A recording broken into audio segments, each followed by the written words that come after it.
Dikasih salam kanan kirikan, bilang hari ini kamu cantik banget, hari ini kamu ganteng banget.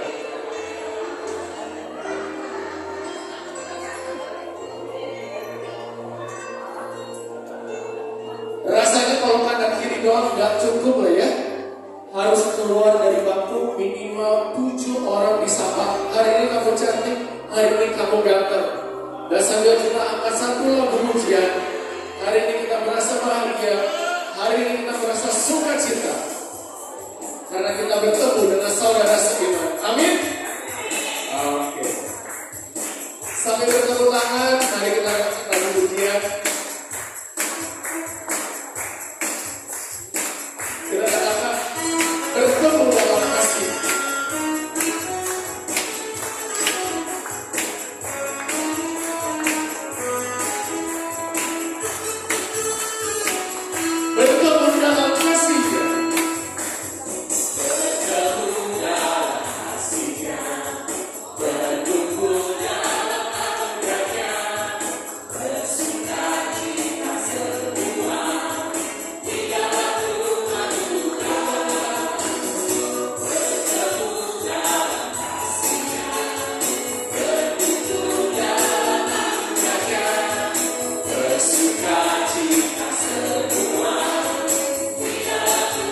Tunjuk teman yang sangat kiri, saudaraku dan saudariku, Tuhan ciptakan kekasihku, mari bersuka cita semua, di dalam Tuhan Tuhan. Oh saudaraku dan saudariku, Tuhan ciptakan kekasihku, mari bersuka cita semua. Kita akan bertemu dalam kasih-Nya, bertemu dalam kasih-Nya, berkumpul dalam anugerah-Nya, bersuka cita semua di dalam Tuhan. Untuk teman yang depan dan belakang, saudaraku dan saudariku, Tuhan ciptakan kekasihku, mari bersuka cita semua di dalam Tuhan. Mari bersuka cita, mari bersuka cita semua di dalam Tuhan. Sekali dikatakan mari bersuka cita, mari bersuka cita semua di dalam Tuhan Tuhan. Boleh bersuka lagi bersuka cita Yesus Kristus. Untuk Tuhan sungguh luar biasa. Dan mari Bapak Ibu, kita siapkan hati kita, kita arahkan pikiran kita, karena kita mau masuk ke dalam hadirat Tuhan lebih dalam lagi. Dan dengan penuh sukacita, kita buka persekutuan doa malam ini dengan tanda kemenangan yang akan berikan. Dan Bapa, Putra dan Roh Kudus, Bapa yang baik, tak henti-hentinya kami mengucap syukur. Kami sungguh berterima kasih atas setiap kasih, anugerah, bahkan pemeliharaan yang boleh kami rasakan di sepanjang hidup ini. Terlebih pada malam hari ini Tuhan, Kau memberikan kerinduan kepada kami untuk bersekutu bersama, menghadiri persekutuan doa ini. Kami sadar dan kami tahu ini semua bukan kuat gagah kami, ini bukan karena kehendak kami saja, tetapi karena Engkau yang sudah memanggil kami semua untuk berkumpul di tempat ini. Kami sadar Tuhan, kami memiliki banyak keterbatasan, kekurangan, bahkan mungkin perbuatan-perbuatan kami yang tidak berkenan di hati. Tetapi kami tahu Tuhan, Engkau yang penuh kasih selalu memberikan pengampunan bagi kami semua. Dan kami percaya, kami tahu Engkau selalu ada bersama kami, apapun yang sedang terjadi di dalam hidup ini. Senang susah, Engkau selalu menopang kami. Karena pada malam ini Tuhan, kami mau terus ucapan syukur kami. Kami mau menaikkan rasa terima kasih kami, karena Engkau selalu ada bersama kami dan menopang kami.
Tidak mungkin kami boleh berdiri sampai hari ini jika bukan Engkau yang ada bersama kami.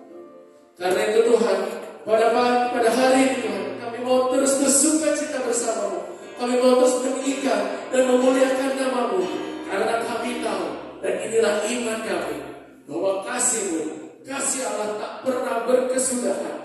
Dulu, sekarang, dan selamanya tak akan pernah berubah, bahkan selalu baru sepanjang pagi hari. Dengan penuh sukacita dan sambil bertepuk tangan, kami mau katakan bahwa kami sungguh bersukacita karena Engkau penuh kasih.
Sungguh besar sekali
Berjalanlah selalu bersama.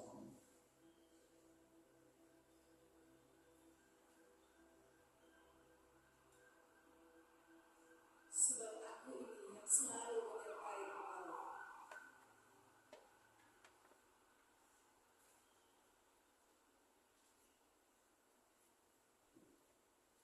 Teguhkan iman dan harapan.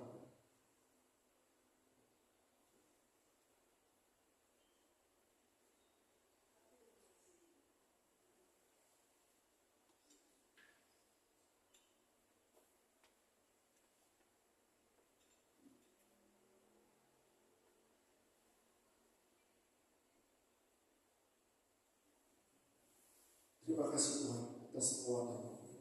Terima kasih Tuhan atas kasih yang boleh kami rasakan dan kami nikmati. Dan pada malam ini Tuhan, kami anak-anak-Mu yang berkumpul di tempat ini memiliki satu kerinduan untuk kembali mendengarkan pengalaman iman, kesaksian iman yang kami yakin dan kami imani boleh semakin meneguhkan kami untuk mengasihi Engkau. Kami anak-anak-Mu yang berkumpul di tempat ini Tuhan sudah siap untuk mendengarkan setiap suara-Mu Tuhan, setiap pengalaman yang boleh kami dengarkan pada malam ini. Berkatilah pembicara kami pada malam ini, Dr. Widya Stuti. Kami percaya Engkau yang sudah membekali dia, Engkau yang sudah memberkati dia, bahkan Engkau yang sudah menitipkan setiap kalimat yang hendak Kau sampaikan kepada kami semua. Dan kami anak-anak-Mu, kami anak-anak-Mu yang sudah siap untuk dibacakan, memiliki hati yang gembur. Pakailah kami Tuhan, biar kami bukan saja boleh mengerti firman-Mu, tetapi kami boleh menjadi pelaku firman-Mu yang sejati. Terima kasih Tuhan. Semua doa ini kami naikkan dalam satu nama Tuhan kami Yesus Kristus yang hidup bersama di Kau dan Roh Kudus Allah sepanjang segala masa. Boleh duduk lagi dan dengan senang hati sedang memanggil kodator kita yang tercinta Ibu Yewati. Oke, shalom Bapak Ibu yang terkasih dalam Kristus. Aduh kok lemes ya, padahal tadi kalinya udah joget-joget ya. Shalom Bapak Ibu. Shalom. Oke, malam hari ini di PD ini kita mau ada sedikit berbeda seperti biasanya ya. Biasanya kalau udah pujian itu akan ada firman ya, akan ada pewartaan. Tapi malam hari ini kita mau mendengarkan kesaksian ya. Kesaksian mengenai apa? Mengenai doa melalui Ekaristi ya, karena kita masih ada dalam seminar doa yang dari awal kita sudah belajar bagaimana doa secara pribadi, kemudian juga minggu lalu doa apa ya, minggu lalu ya saya jadi lupa ya. Ada yang ingat doa apa? Oh iya, doa dalam keluarga. Nah, malam hari ini kita akan mendengarkan kesaksian dari Dr. Widya Stuti mengenai bagaimana apa yang dialami ketika kita sama-sama mengikuti Ekaristi, apa aja pengalamannya, supaya nanti minggu depan kita mau mempersiapkan juga agar kita mau melakukan misa dan adorasi. Amin. Siap Bapak Ibu? Siap. Oke, saya panggilkan Dr. Widya Stuti.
pun tidak akan bisa mengerti mengenai Ekaristi kalau tidak diberi rahmat oleh Tuhan.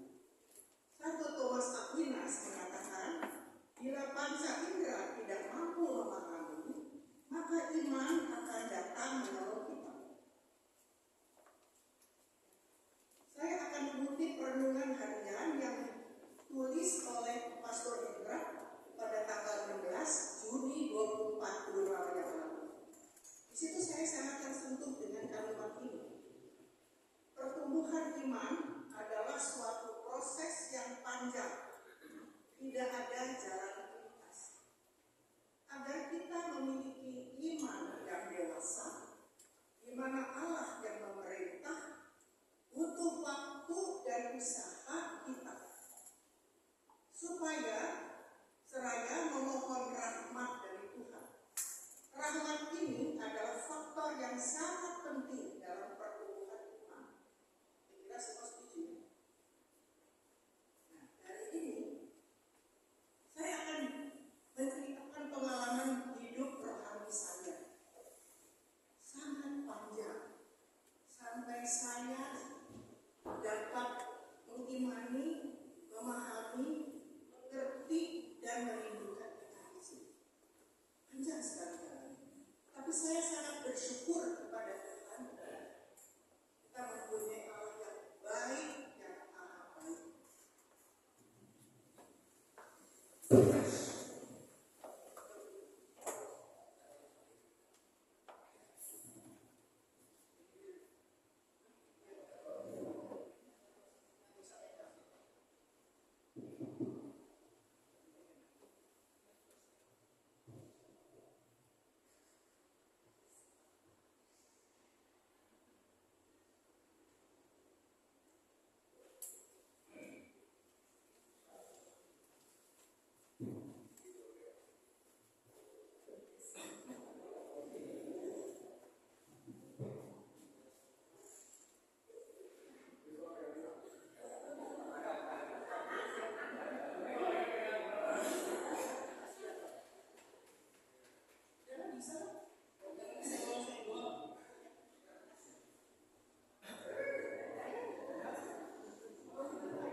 misa, tapi saya tidak mengerti tentang Ekaristi.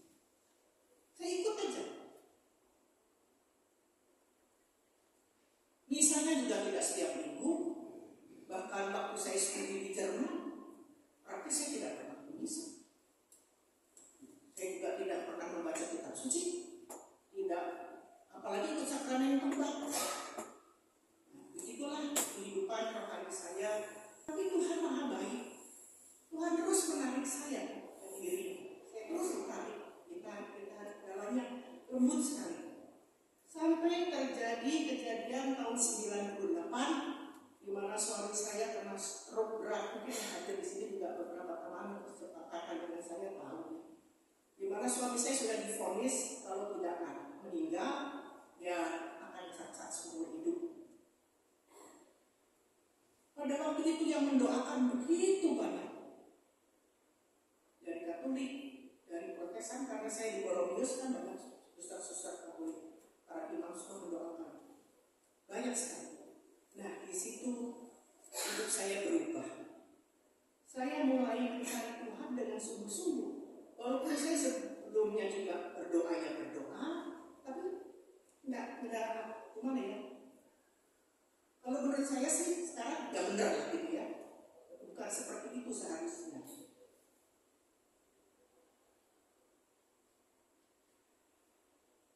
Yang pertama saya minta pada Tuhan waktu itu apa? Tuhan ajari aku berdoa. Seolah-olah saya itu belum pernah berdoa sebelumnya, tapi saya berdoa. Tuhan ajari aku berdoa. Pada waktu itu saya juga tidak tahu kenapa saya minta itu. Tapi sesudahnya saya tahu bahwa itu adalah Roh Kudus yang mengatakan pada saya, mintalah berdoa. Kenapa? Ternyata doa itu sangat penting. Kita tak akan bisa berhubungan, berkomunikasi, berrelasi dengan Tuhan tanpa melalui doa. Melalui doa nanti akan dijelaskan oleh Ibu macam-macam doa ya. Saya singkat aja begitu berdoa. Lalu Tuhan terus membimbing saya dari situ. Tuhan memakai seorang, Tuhan bisa memakai siapa saja ya. Tuhan memakai seorang ibu yang namanya Ibu Oli. Saya waktu itu tidak kenal baik dengan Ibu Oli, saya cuma tahu. Jalannya juga ajaib, jalannya saya ketemu Ibu Oli itu tidak bisa diceritakan di sini. Lalu dia membawa saya, ayo kau ikut persekutuan doa, mau? Saya langsung mau. Padahal saya itu tipe orang yang selalu memakai logika dan saya selalu rela bertanya, untuk apa? Gunanya apa? Ngapain? Macam-macam. Tapi saya bisa nurut sama Ibu, ajakan Ibu. Saya ikut. Saya ikut persekutuan doanya di mana? Di rumah Ibu Lucy sama Pak Syors. Berkali-kali ke situ. Di situ saya belajar, saya mendengarkan ya teman-teman itu berdoa, bernyanyi, memuji, memuliakan, menyembah Tuhan. Saya lihat gitu. Saya bilang, Tuhan, saya juga mau seperti mereka, memuji, memuliakan, dan menyembah Engkau. Begitu proses terus jalan, Tuhan makin narik saya. Lalu saya dibawa ke retret awal di Cikanyere di Lembah Karmel. Saya tidak tahu Cikanyere itu ada apa, yang retret awal itu apa, saya tidak tahu apa. Ada dengar-dengar Om Yohanes punya, nggak tahu pernah ketemu, pernah lihat, pernah dengar. Jadi ya udah, tapi akhirnya saya itu mau. Saya itu tidak protes di apa-apa, enggak, saya itu pengen sekali. Ada dorongan dari dalam tuh, ya betul, ikut retret. Penuh, gak ada tempat, kan saya sedih. Padahal saya nggak mengerti itu apa. Saya sedih. Oh, ada 2 bulan kemudian ada retret susulan awal. Saya ikut. Saya suka cita sekali. Nah, di retret awal itu saya betul-betul dicuci. Saya dicuci benar-benar. Saya banyak sekali menangis. Orang yang susah menangis, jadi banyak menangis. Saya sendiri tidak mengerti kenapa saya menangis terus ya. Lalu pada waktu sakramen tobat, saya nangis keras-keras. Saya sampai tidak bisa bicara karena saya itu nangis. 30 tahun lebih saya tidak pernah sakramen tobat. Sejak saya menjadi Katolik sampai saat itu saya tidak pernah sakramen tobat. Tapi sesudah itu, lalu ikut retret-retret lainnya kan banyak retret-retretnya.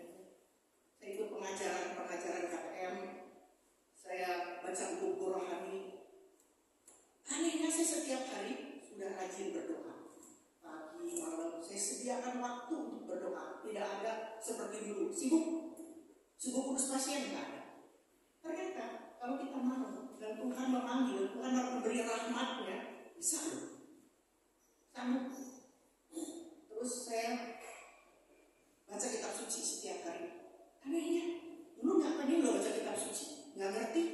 Saya dulu. Tapi waktu itu saya bisa begitu rindu baca kitab suci. Saya baca, walaupun saya tidak mengerti, saya bilang Tuhan, saya nggak ngerti. Tapi saya baca terus.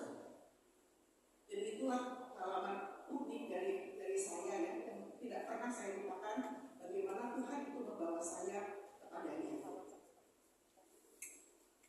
Nah,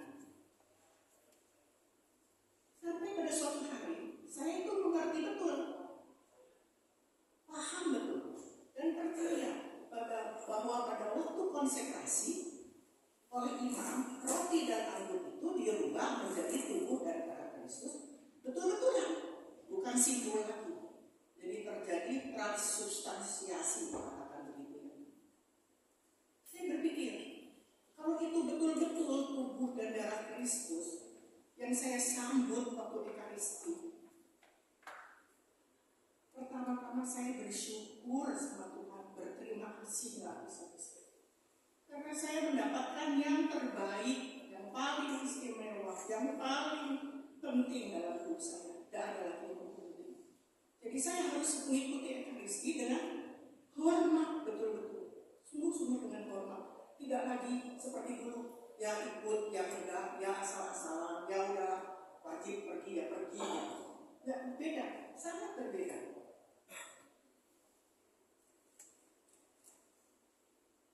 Jadi saya sudah memulai persiapan itu di rumah. Karena saya biasanya itu misa paling pagi yang pertama. Di rumah sesudah saya bangun. Saya tidur pagi ya, saya bangun pagi. Saya bisa doa di situ. Tenang, masuk heningan, bisa berkontemplasi. Sudah itu saya siap-siap untuk berangkat. Berpakaian sopan, berpuasa. Ya. Tapi jaga pikiran kita dan mulut kita supaya tetap bersih, karena kita mau pergi ke misa kudus. Jangan pikiran ke kanan ke kiri ya. Terus mulutnya terus ngomel-ngomel pagi-pagi, marah sama anak atau gimana gitu ya. Jangan. Jadi kita usahakan hati kita bersih, pikiran kita tuh bersih gitu, sampai pergi ke misa. Gak banyak ngomong lagi, gak banyak ngomong. Terus begitu sampai saya di gereja ya, saya cari nomor satu selalu dimanapun saya masuk gereja pun saya cari pertama adalah tabernakel. Saya lihat dulu lampu Allah menyala, berarti ada Tuhan Yesus di dalam tabernakel. Kita harus hormat pada Tuhan dengan pikiran kita, hati kita fokus pada Tuhan, nggak pada yang lain-lain. Kita hormat, kita membungkuk atau berlutut atau bagaimana. Buat tanda salib, semua harus dari hati. Dan jangan terlambat. Saya paling senang makin pagi saya sampai di gereja, makin senang saya. Karena apa? Saya bisa duduk di depan tabernakel, saya bisa memandang Tuhan Yesus dalam keheningan, saya bisa berdoa. Kadang kita nggak perlu ngomong banyak-banyak ya. Memandang Tuhan saja. Aku sudah senang sekali dengan begitu.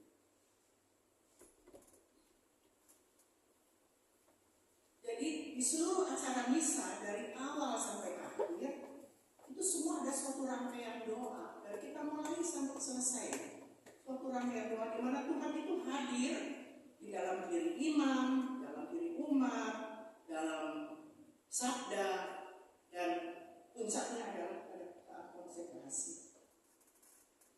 Jadi kita harus ikut secara aktif, berucap, bernyanyi, dengan tubuh, duduk, berdiri, membungkuk, berlutut, jalan, gitu ya. Itu harus diikuti dengan aktif. Jadi jangan diam saja, nyanyi dan nyanyi gitu. Jadi setiap doa kita harus dengan kerendahan hati. Kita harus selalu sadar bahwa kita itu siapa sih sebetulnya? Bukan siapa-siapa. Kita manusia yang rapuh, yang lemah, yang berdosa. Jadi kita harus tahu, kita harus bagaimana di hadapan Tuhan. Harus konsentrasi penuh selama misa. Misa itu 1 jam atau bisa lebih dari 1 jam. Berikan waktu itu seluruhnya untuk Tuhan. Jangan mikir yang lain-lain. Yang lain bisa nanti. Berikan pikiran hati kita semua untuk Tuhan. Jangan ngobrol, jangan main HP, jangan macam-macam yang lain, ya. Tinggalkan semuanya itu.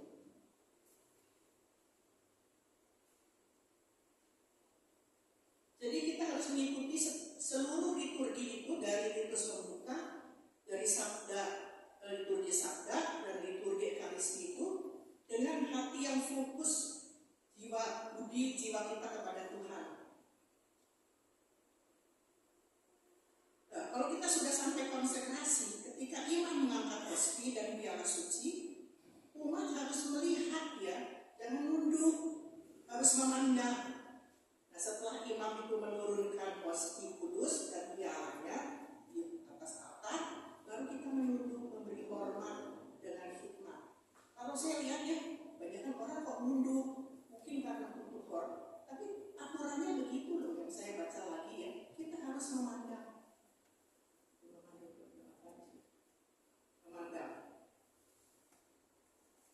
Tapi ingat, ya, orang yang berdosa berat jangan menerima komuni, ya. Jangan, yang tahu dosa siapa? Yang diri sendiri sama Tuhan. Jadi jangan terima komuni, harus ke sakramen tobat dulu. Karena ini lihat tulisan Rasul Paulus di 1 Korintus 11 ayat 27, 28, 29. Barang siapa dengan cara tidak layak menerima roti atau minum anggur, minum cawan Tuhan, ia berdosa terhadap tubuh dan darah Kristus. Karena itu, hendaklah tiap-tiap orang menguji dirinya, dan baru sesudah itu makan roti dan minum dari cawan itu. Karena barang siapa makan dan minum tanpa mengakui tubuh Kristus, ia mendapatkan hukuman atas dirinya. Berikan, jadi kita jangan main-main sama Tuhan, apa baik itu, ya. Sekarang dosa, kalau kita punya dosa-dosa kecil juga, ya, itu harus diusahakan dibersihkan, loh. Karena kalau tidak, nanti kita anggap dosa kecil itu merupakan suatu habit, suatu kebiasaan, itu udah biasa. Jadi sebelum menjadi kebiasaan, habit, kita harus bersihkan.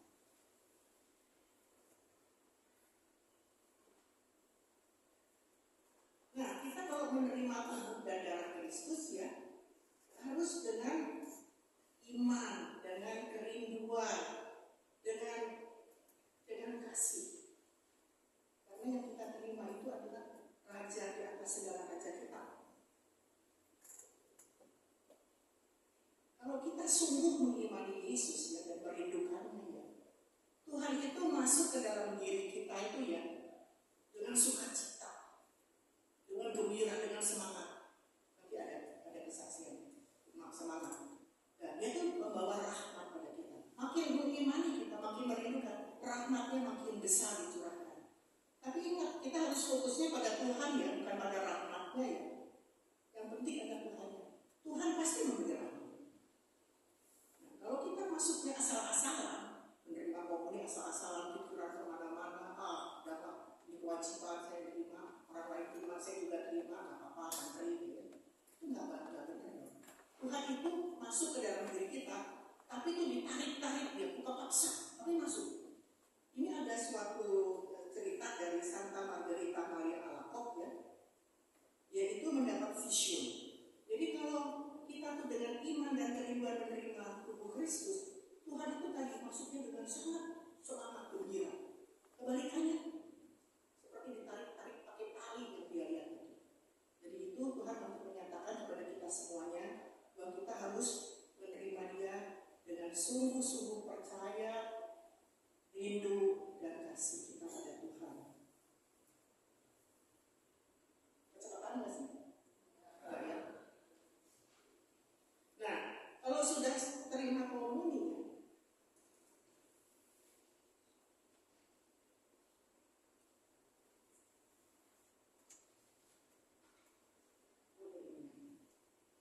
ada waktu persiapan komuni ya. Kenapa saya senang duduk di depan kalau di misa? Paling senang duduk di depan. Saya bisa fokus. Saya tidak terpengaruh oleh apapun, saya bisa fokus ke altar kata bernakel.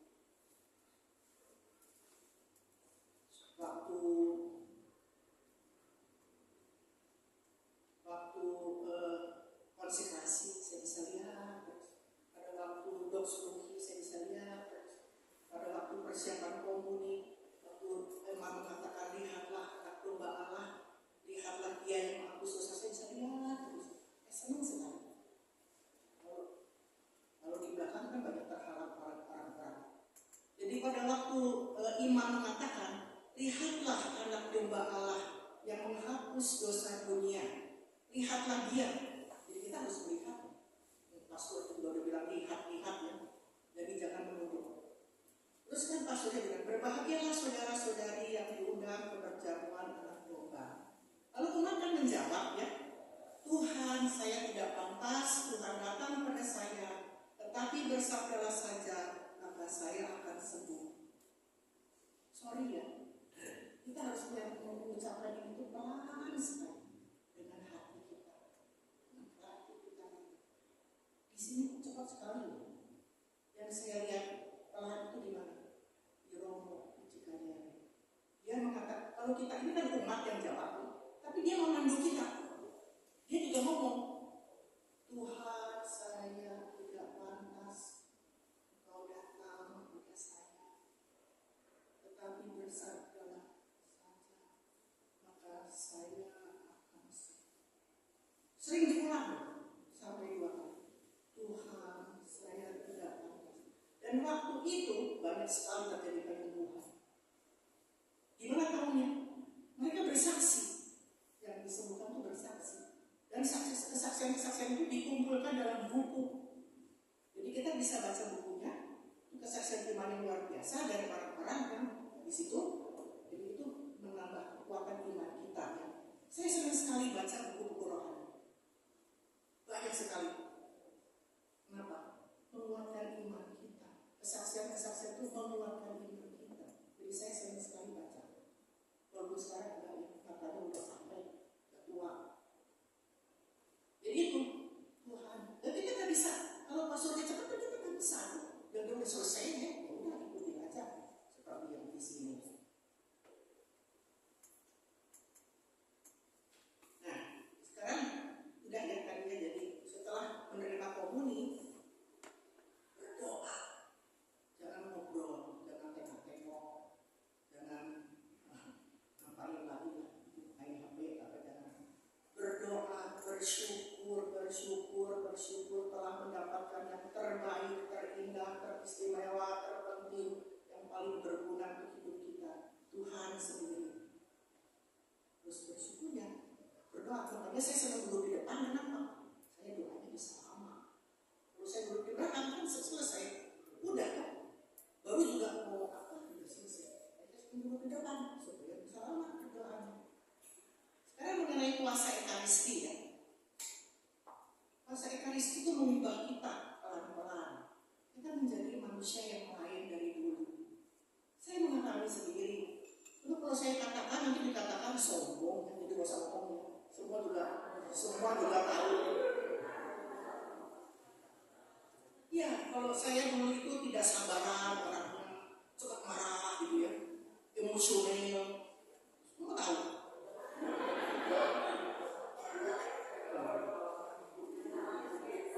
Saya menjadi bisa lebih sabar, tidak marah-marah, kadang meletus, bisa.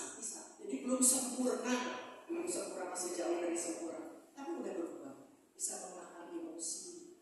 Yang saya terus ya lebih peka terhadap sesama, lebih berbela rasa, memaafkan. Kalau saya tidak bisa maafkan, saya minta rahmat dari Tuhan. Tuhan, kau ngajar aku untuk memaafkan, saya tidak bisa minta rahmat supaya saya bisa memaafkan dia. Tuhan kasih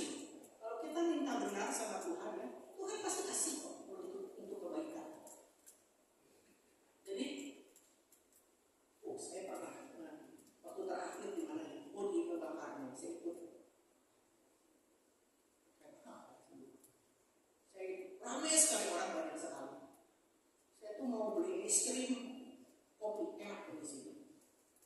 Ada banyak orang harus ngantri. Terus saya pikir gini ya, ini di sini tempat es krim. Saya ambil aja satu, sambil makan es krim, saya ngantri. Ya sama aja kan? Saya kan nggak nyalain siapa-siapa.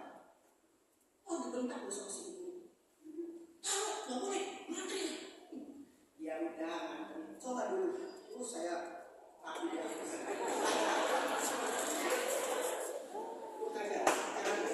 Saya bisa nggak marah loh. Ya udah nggak boleh ya saya taruh lagi saya pergi. Teman saya di sebelah saya komen. Udah itu lagi stres biarnya. Jadi udah lebih sabar. Walaupun kadang-kadang enggak, pasti ada jatuh bangunnya juga. Terus ya, puasa Ekaristi itu menyembuhkan penyakit fisik, penyakit luka batin yang dikuasai oleh kuasa gelap juga bisa sembuh oleh Ekaristi.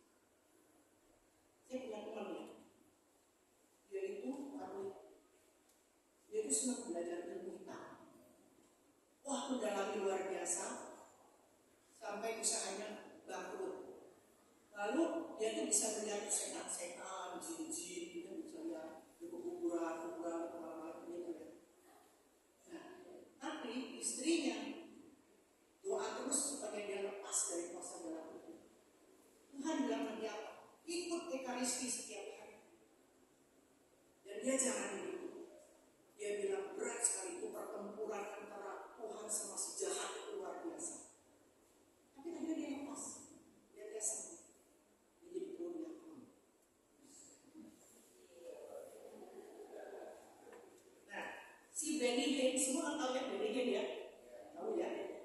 Dia itu mengatakan loh, yang aku loh, lebih banyak penyembuhan terjadi di perayaan Ekaristi daripada di kebaktian gereja-gereja Protestan.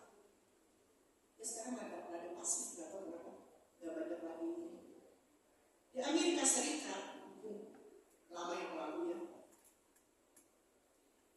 dari statistik ternyata banyak orang Katolik yang nggak percaya terjadi transubstansiasi, bahwa roti dan anggur itu menjadi tubuh dan darah Kristus waktu konsekrasi. Banyak yang nggak percaya. Tetapi ajaibnya ya, di tahun ini itu banyak terjadi migrasi dari gereja Protestan ke gereja Katolik, antara lain karena Ekaristi.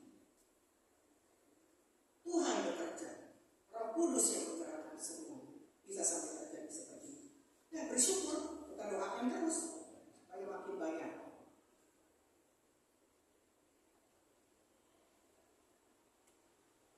Jadi dengan iman yang hidup, dengan kasih yang besar, maka terjadi mujizat.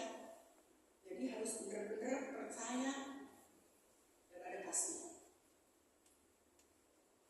Allah memberi kita makanan hidup jasmani dan yang lebih penting hidup rohani. Dalam Yohanes 6:27, bekerjalah untuk makanan yang bertahan sampai hidup yang kekal. Jadi tentu hidup makanan jasmani yang penting, makanan itu ya supaya kita sehat. Tapi ada orang yang bertahun-tahun hanya makan roti kudus, tartarubin itu hidup loh. Jadi dia bisa makan untuk makanan jasmani juga. Itu aku menyatakan aja bahwa aku itu bisa menghidupi kamu loh, biarpun kamu gak makan nasi bisa begitu. Bisa kalau aku itu. Nah, setelah bisa selesai ya, kita pulangkan. Terus gimana? Udah pulang. Goodbye Yesus gitu ya. Goodbye Yesus gitu. Sampai minggu depan gitu ya. Jangan gitu. Sudah pulang itu ya, kita harus pertahankan terus kehadiran Yesus dalam diri kita. Kalau bisa kita menjadi tabernakel yang hidup. Kita membawa Yesus terus dalam diri kita. Jadi jangan lupa ya. Ada seorang wanita ya, saya lupa namanya, bertanya sama Yesus, Tuhan, berapa lama Tuhan tinggal di dalam diriku sesudah komuni? Tuhan bilang, selama engkau menginginkan yang aku tinggal di dalam dirimu. Jadi Tuhan selalu rindu untuk tinggal di kita terus. Tapi kitanya yang selalu nolak. Kita yang meninggalkan dia, kita yang lari. Bukan Tuhan yang lari. Tuhan itu sayang sekali sama kita, mau terus memberi ke kita. Ya, jadi kalau kita benar-benar cinta Yesus, balik lagi ke kasih dia. Kalau kita benar-benar mengasihi Yesus, maka kita juga pasti selalu merindukan supaya dekat-dekat terus sama Yesus. Enggak? Kayak dua orang pacaran, dia kan mau terus dekat-dekat dong. Kalau bisa ya siang malam terus, nggak berhenti-berhenti, dekat terus, saling merindukan, saling mengasihi. Sama. Hah? Oh, sama di sini. Jadi cari yang baru. Cari yang baru. Kamu udah nikah belum? Oh, ya udah. Nanti ya jalanin coba lihat. Bosan nggak? Bosan nggak? Ini udah berapa tahun sih Fali? Marida. Udah mulai bosan.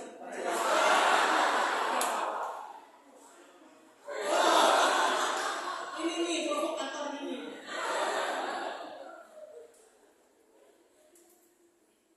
Jadi ya.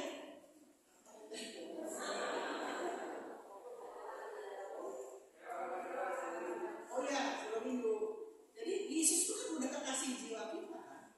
Ya enggak? Ada lagunya kan? Nah, bukan kenalan. Yesus itu bukan kenalan kita lagi. Kalau dulu bener, saya itu bertahun-tahun, berapa tahun ya? Puluhan tahun. Yesus itu bukan kenalan saya. Sedih belum lihat ke sana. Tapi dia kan baik. Ya terus tarik saya ke dia. Nah, gimana caranya supaya hubungan pribadi sama Yesus jalan terus? Nah, sesering mungkin ikut Ekaristi, ya.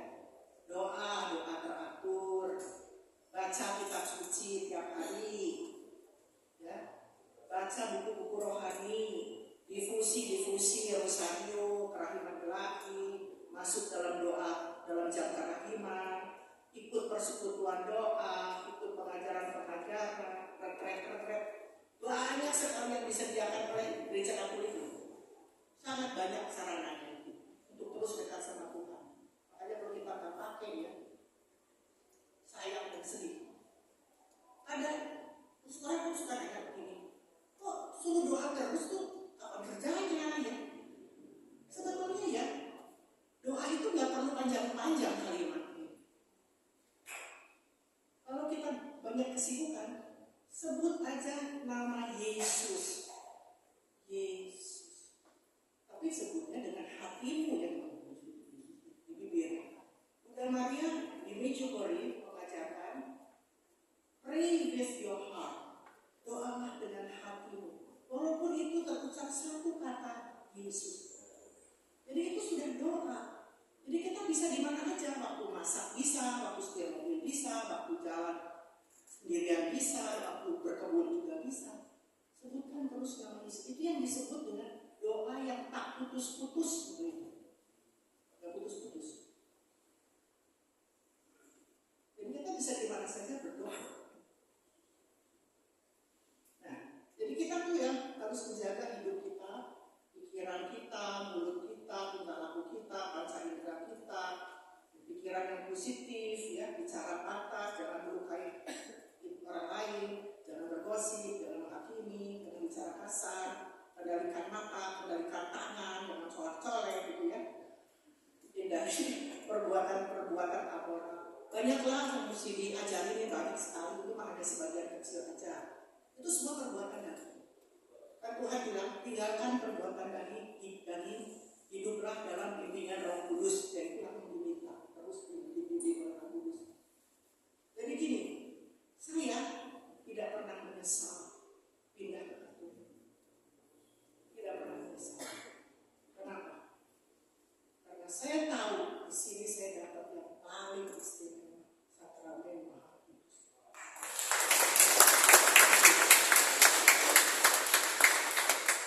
Jadi sangat bersyukur saya.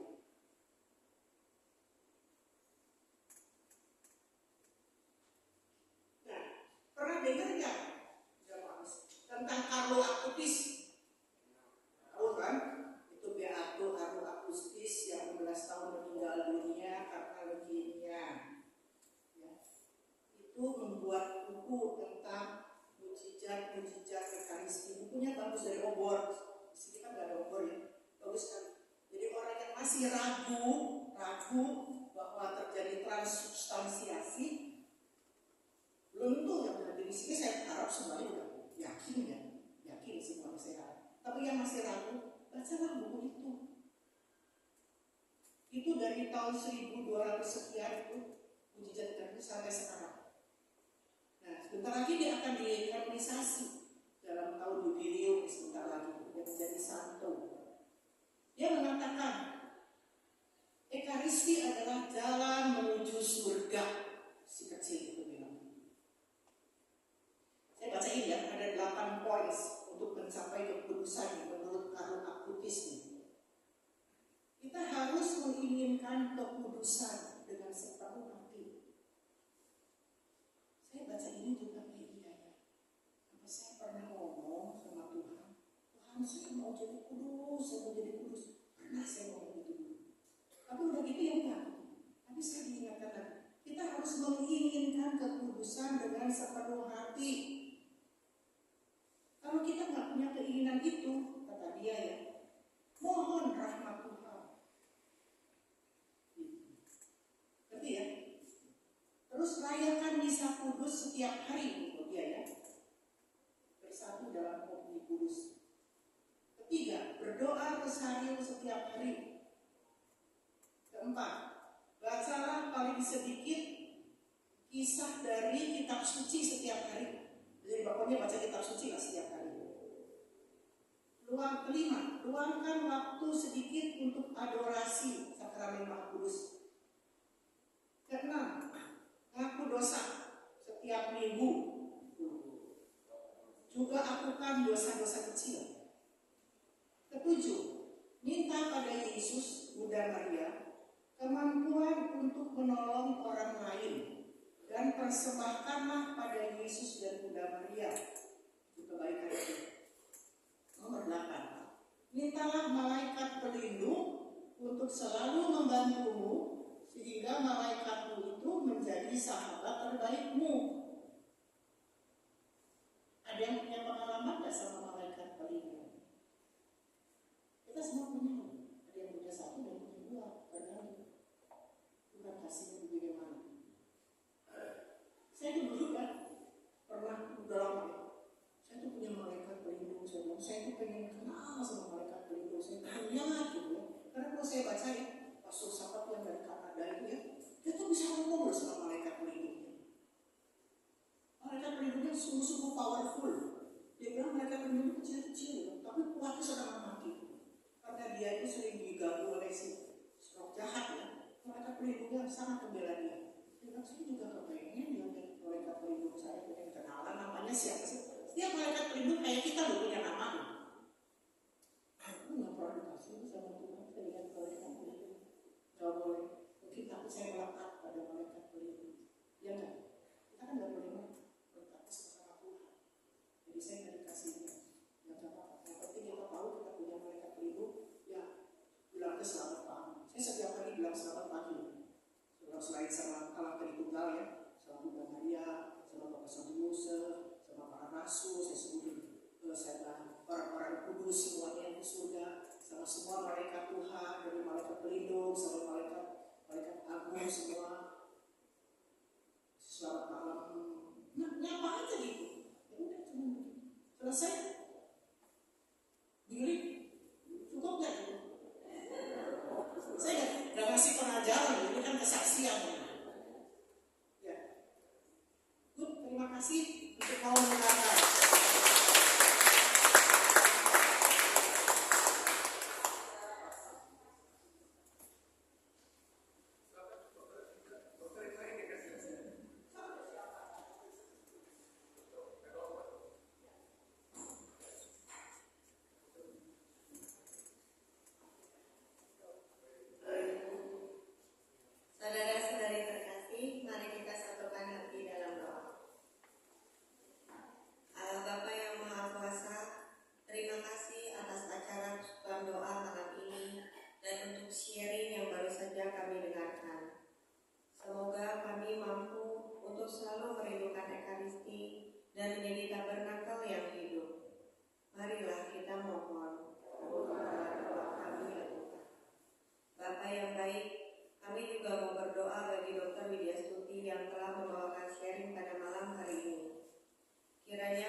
serta seluruh keluarganya. Anugerahkanlah kesehatan yang baik, sehingga setiap hal yang beliau lakukan sungguh untuk memuliakan nama-Mu dan semakin banyak orang yang diberkati. Marilah kita mohon, kabulkanlah doa kami ya Tuhan. Bapa, kami juga mau berdoa bagi bangsa dan negara Indonesia, agar menjadi negara yang adil dan makmur, juga bagi Bapak Presiden Jokowi serta seluruh jajaran kabinetnya. Berikanlah mereka hikmat kebijaksanaan dan kejujuran dalam menjalankan tugas kenegaraan dan mengambil keputusan penting bagi bangsa ini. Marilah kita mohon. Bapak, kami juga mau berdoa bagi tim Pastores Santo Laurentius, Pastor Bogart, Pastor Maman, Pastor Hendra, dan Pastor Alwa yang berulang tahun, serta para imam lainnya. Anugerahkanlah kesehatan yang baik kepada mereka, murnikan pelayanan mereka dalam menjalankan tugas panggilan, untuk membawa umat-Mu agar semakin mengasihi Engkau sebagai Allah yang menyelamatkan. Marilah kita mohon. Bapa, kami juga mau berdoa bagi semua yang hadir dalam persekutuan doa malam ini. Berikanlah kami semangat untuk terus bersekutu dengan-Mu, untuk memuji dan memuliakan-Mu, dan melayani serta mengasihi sesama kami. Serta tuntunlah kami agar bisa berdoa dengan baik dan mengikuti Ekaristi dengan penuh hormat. Marilah kita mohon. Bapa, kami bersyukur dan berterima kasih atas seluruh berkat yang kami terima dari-Mu. Saat ini ya Bapa, kami mau memberikan persembahan kami yang terbaik untuk persekutuan doa kami ini, agar dapat dipergunakan untuk memperluas kerajaan-Mu. Amin. Baik, terima kasih untuk doa umatnya. Dan mari sambil kantong kolektif dibalikan, kita nyanyikan satu lagu. Kita percaya semua proses akan indah pada waktunya. Doa pun pasti akan memberikan hasil yang baik.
Gimana Bapak Ibu? Semakin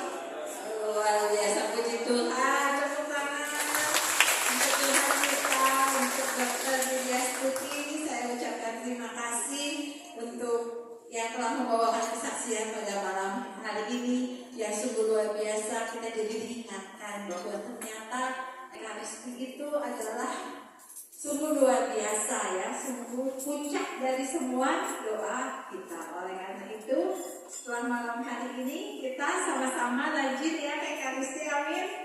Amin. Oke, terima kasih dokter untuk kesaksiannya, sungguh luar biasa, dan saya juga mau berterima kasih kepada seluruh tim persekutuan doa yang sudah bertugas pada malam hari ini, kepada tim multimedia dan juga sound system. Terima kasih yang ada di atas, juga tim pujian yang luar biasa, pemusiknya, dan juga tim konsumsi, tim doa semua, tim among tamu, dan juga tim pendaftaran. Terima kasih sudah melayani, dan kepada seluruh umat yang hadir pada malam hari ini, terima kasih untuk semua kehadirannya. Saat ini kita mau masuk ke dalam beberapa buah pengumuman. Pengumuman yang pertama, minggu depan kita akan, tadi udah cerita ya, kita udah dengerin kesaksiannya, kita udah dengerin bagaimana supaya kita bisa ikut Ekaristi dengan baik. Nah, minggu depan kita mau praktek ya. Nah, kita mau praktek semua, jadi minggu depan kita akan mengadakan sakramen Ekaristi beserta adorasi yang akan dibawakan oleh Pastor Hendra Imawan OSC. Ditunggu kehadirannya Bapak Ibu semua. Minggu depan kita akan sama-sama mengalami Tuhan melalui sakramen Ekaristi. Seperti biasa, bukan jam 18.30, jam 19 ya. Jam 19, jam 7 malam di ruang ini, di ruang Kristas ini. Ditunggu kehadirannya jam 7 malam. Mohon maaf itu ada salah tulis pelayannya. Oke, kemudian pengumuman berikutnya, kami mengundang Bapak Ibu untuk bersama-sama doa syafaat setiap hari Selasa. Minggu depan akan diadakan hari Selasa 25 Juni jam 6:30 malam di ruang Agnes di bawah. Ya, bagi Bapak Ibu yang pengen tahu apa sih doa syafaat itu, ngapain aja yuk kita datang. Kita mau sama-sama berdoa untuk mendoakan orang-orang yang sungguh membutuhkan doa kita. Kemudian next, nah kami juga mengundang, tadi dokter bilang ya bahwa ada devosi. Ini kami juga mengundang salah satu devosi doa koronta kerahiman ilahi yang diadakan setiap hari jam 14.45 melalui Zoom. Ya, untuk meeting ID dan responnya sudah tertera. Silakan Bapak Ibu yang pengen yuk kita sama-sama doa untuk kerahiman koronta kerahiman ilahi, datang, kita akan sama-sama berdoa. Kemudian next pengumuman selanjutnya. Nah, bagi Bapak Ibu yang punya ingin didoakan atau punya wujud-wujud doa yang ingin didoakan, kami tim doa PD Santo Laurentius akan mendoakan wujud-wujud Bapak Ibu. Boleh menghubungi Linda dan Nova ya. Nomor teleponnya ada, malam hari ini ada Novanya ini di sini ya. Boleh langsung hubungi saja ya, kalau ada Bapak Ibu yang punya wujud yang ingin didoakan. Kemudian next. Nah, ini tapi kayaknya udah ini ya. Ada dari kemarin udah ada pengumumannya. Ini ada camp yang ya, akan diadakan mulai besok sampai tanggal 23 Juni. Nah, ini aja ada Catholic Family Ministry akan mengadakan camp wanita berhikmat ya, yang akan diadakan pada tanggal 23 sampai 25 Agustus 2020. Apa sih camp apa? Ini adalah camp buat istri-istri ya, yang wanita yang sudah bersuami atau wanita belum menikah nggak apa-apa, tapi sudah di atas umurnya 38 tahun ya.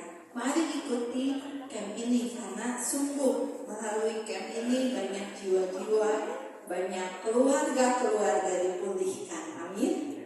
Amin. Bagi yang ingin mendaftar, ini tanya-tanya apa sih camp ini, boleh nanti bisa menghubungi saya ya. Oke, next masih adakah? Nah, kalau tadi buat ibu-ibu, buat para istri, ini ada juga camp yang namanya Camp Young Men.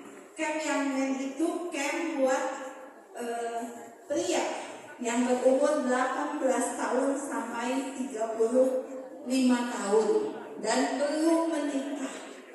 Ya, jadi yuk Bapak Ibu semua di sini ada punya anak, keponakan, siapapun itu, saudara, teman yang umurnya antara 18 sampai 35 dan belum menikah, boleh disuruh ikut camp ini karena camp ini sungguh luar biasa.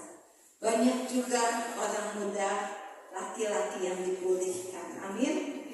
Akan dilaksanakan 2 sampai 4 Agustus. Bagi yang ingin ikut, pengen tanya-tanya juga, boleh menghubungi saya atau enggak Bapak Rawan ya. Ada lagi kah pengumumannya? Oke, sekian pengumuman. Terima kasih. Tuhan Yesus memberkati. Oke, terima kasih Ibu Yuni untuk pengumumannya. Hari ini pikir-pikir luar biasa ya. Pembawa rangkumannya dokter, doa umatnya juga dokter. WL-nya pernah kenal sama dokter.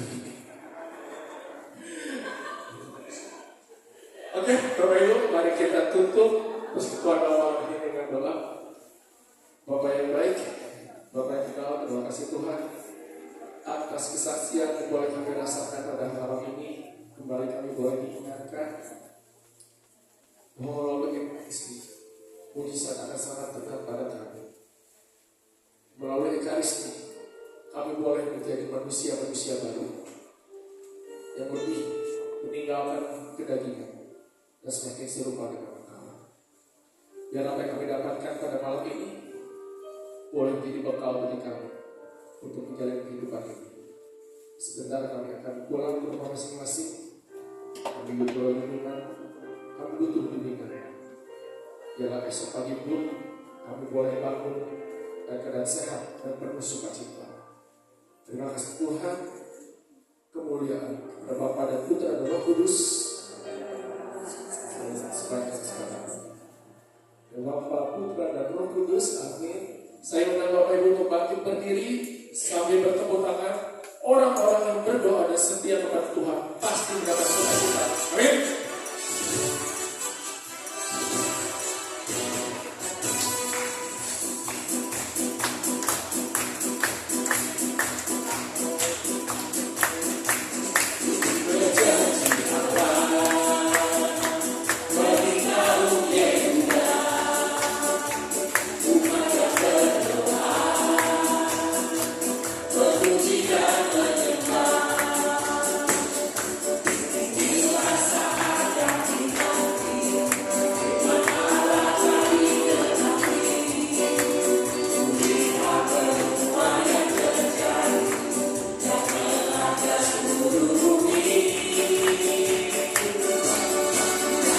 Itu